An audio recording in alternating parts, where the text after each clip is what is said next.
I must say, it feels really good to be back here. I was here the first time 9 years ago, 2002.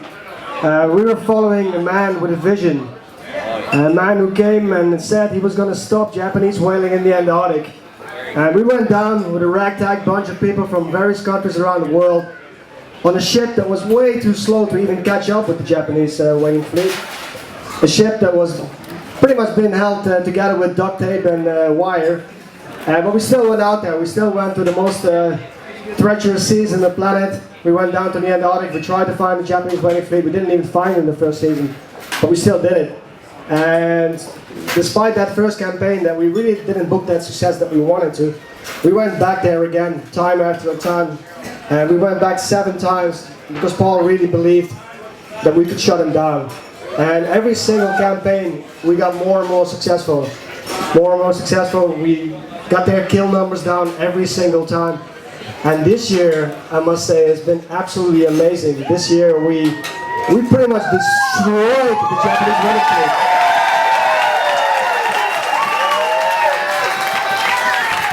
They went back to Japan with the tail behind their legs, limping, crying, whining, saying, "What are we supposed to do? Sea shepherd is chasing us. What can we do?" Nothing. They cannot do anything because we will be there every single year until they stop killing whales in a whale sanctuary.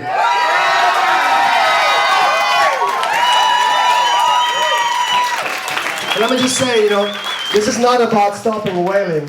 This is all about a man having a vision, a man believing in something that is right. Somebody inspiring people from all around the world, that if you really, really, truly, passionately believe in something, you can change the world. And Paul Watson has shown to the world that you can actually do that. And I just want to say, Paul, I want to thank you from the bottom of my heart for doing that.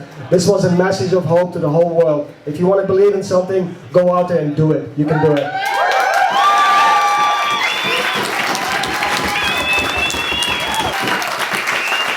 So I really want to make it short because, Paul's much better at this than I am. So without further ado, Paul, if you would please take the stand up here. Thanks, Alex. Where do I begin? As Alex said, this is our 7th year going down there. And it hasn't been just one person. I appreciate that, Alex. But the fact is that over these 7 years, there's literally been about 600 crew members on that. That kind of passion from the volunteers from all around the world, you can't pay people to do those kind of things. And it's that passion from our volunteers, from countries from all around the world, that's what made the difference. And we could not have done what we've done without the support of the people of Australia and New Zealand. Today the Australian Federal Police raided our vessel for the 3rd time. I don't know what they're looking for, but see, when Japan tells them to raid us, they say, "Oh yes, absolutely, right away, we'll go right down there, whatever you want, what do you want?" "Oh, we'll copy their computers, we'll do anything you want," and everything. "Oh, we'll see some few things, yes. But to be fair, the Australian Federal Police are pretty friendly when they go about it, so we haven't got a lot of complaints, and we usually get our stuff back, so it's not too bad. But I do know that they have to go through the motions to appease their masters in Tokyo, but that's fine. But the great thing is that whaling, I think we can end whaling worldwide, and we just have to make it.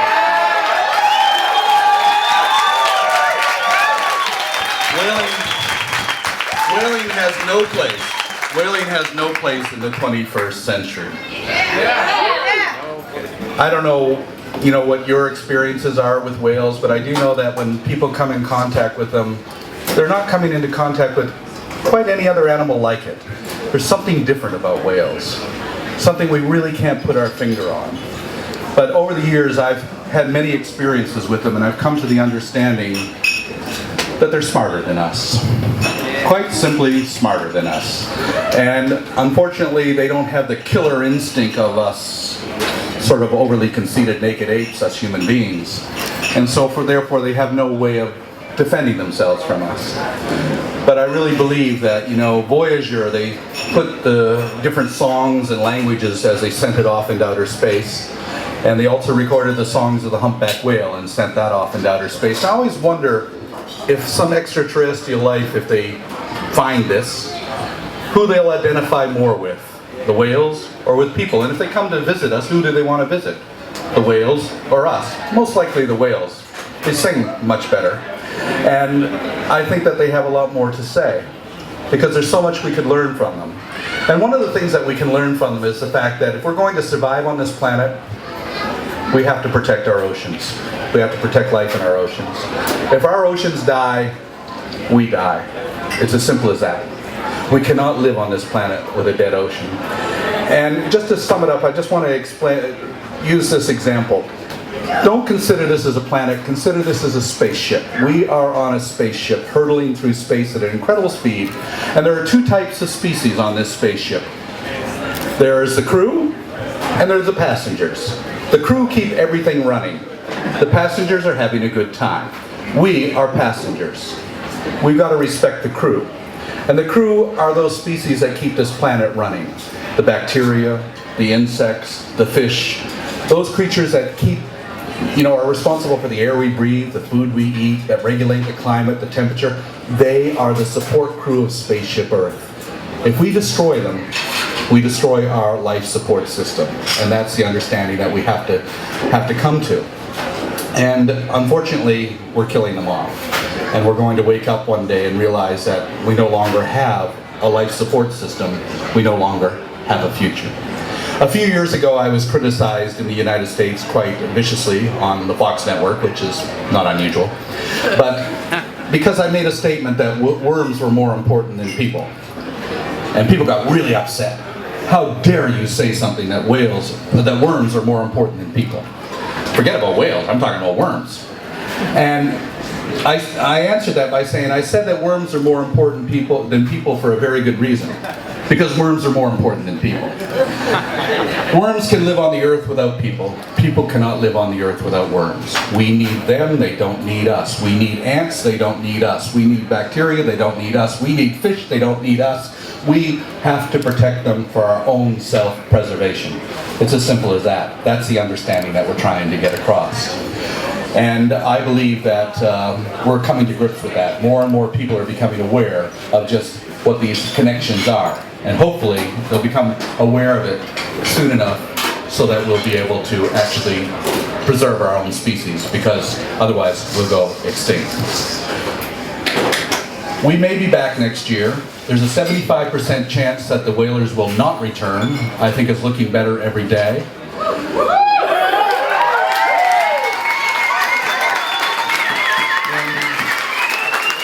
In August of this year, the International Maritime Organization, the IMO, will ban all burning of heavy fuel below 60 degrees south.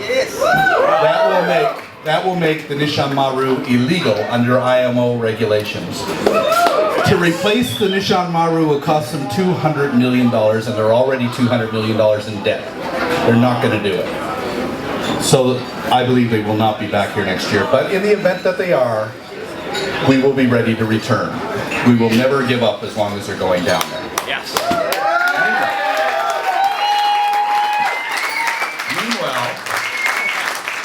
Meanwhile, we'll be heading up to the Mediterranean to once again protect bluefin tuna.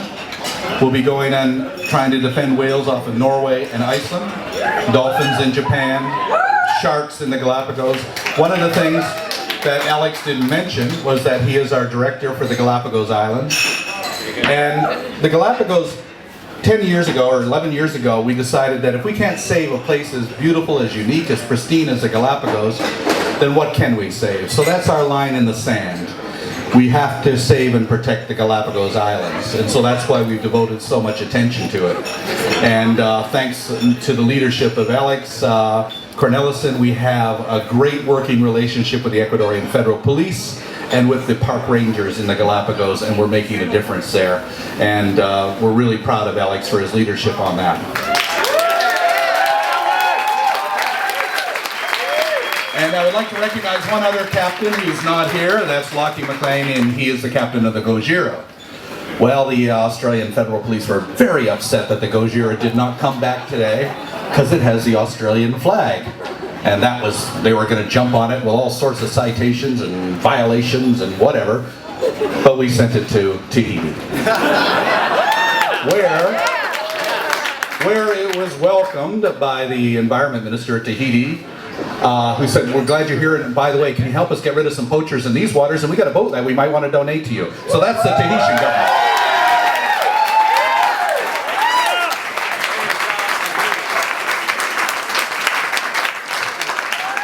So in addition to our incredible crew of volunteers from around the world, also the shore volunteers who have helped us in all of the different ports all around the world are just as much a part of this crew as the people who serve on the ships.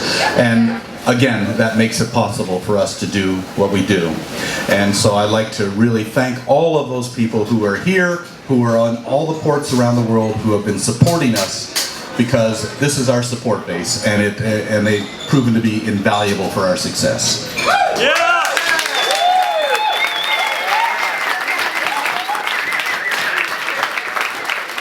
And of course, on top of that are all of our loyal supporters from around the world, people from all different countries, all different walks of life, who provide us with the financial resources to be able to do what we do. Every year we've been going down stronger, every year they've been going down weaker, and that's because we've been getting more and more support. And also it's been very good that we've had our own television show, which isn't that big in Australia, but it is incredibly big in the United States. And that show has really made the Japanese government very, very upset.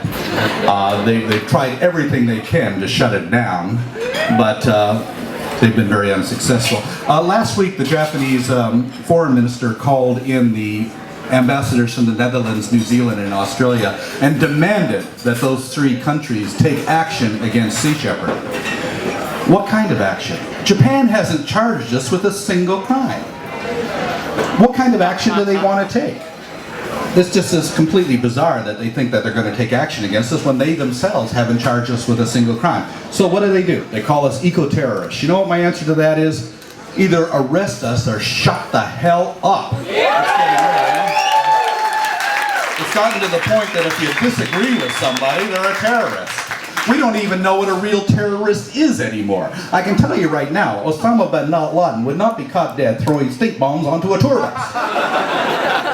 Now, Timothy McVeigh had to use stink bombs instead of a real bomb in Oklahoma. A lot of people would still be alive. We're not terrorists. We're pirates. But there's nothing wrong with being pirates, you know. When people started calling us pirates, they said, "Oh, that's great. We'll get our own Jolly Roger. Why not? You want us to be pirates? We'll be pirates." Kids love it. So thank you very much. And hopefully we won't have to return. But if we do, we'll be here in Hobart again in December. And we will leave from here, and we will go down stronger than ever. And we will make sure that they retreat ignobly back to Japan once again. Meantime, we're going to go on and take those Viking pirates up in Norway and Iceland on.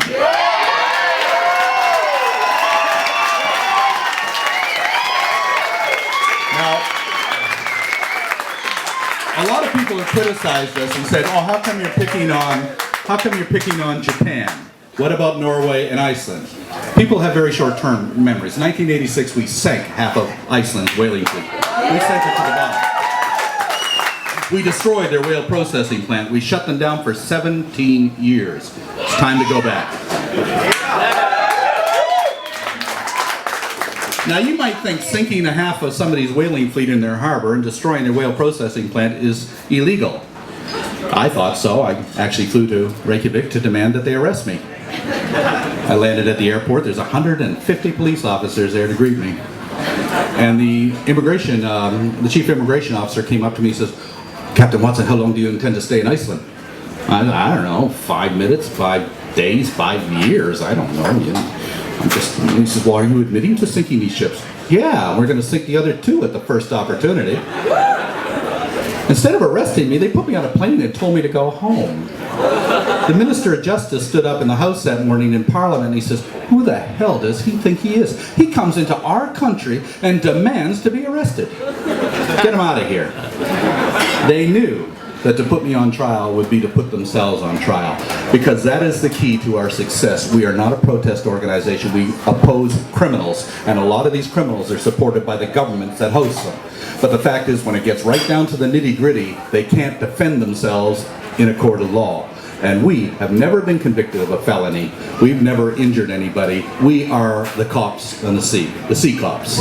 We're not protesters, we're the cops, because the governments of the world are refusing to uphold international conservation law. And as long as they continue to not live up to their responsibilities, we will do so. And if people call us vigilantes for that, well, so will be vigilantes. Somebody's got to do something, and we're not going to sit down on our ass and watch this world go to hell just because the fact that politicians do not have any guts at all and will not do anything.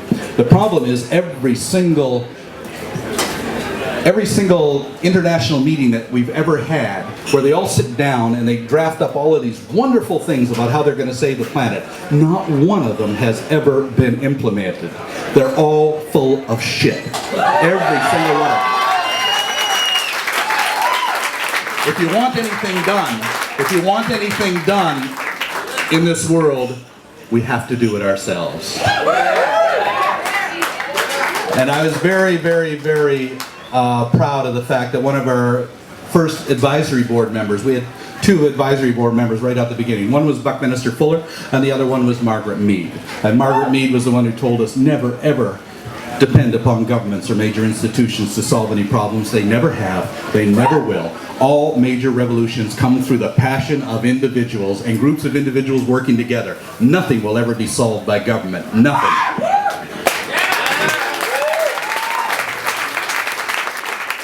So the reason that the whales were saved this year, that we saved almost 800 whales this year, was because of all of you. All of you who have invested in the effort to do so. And thousands of people around the world deserve the credit for this. And I would humbly like to thank each and every one, people who are here and people who are not here, for that achievement. Thank you.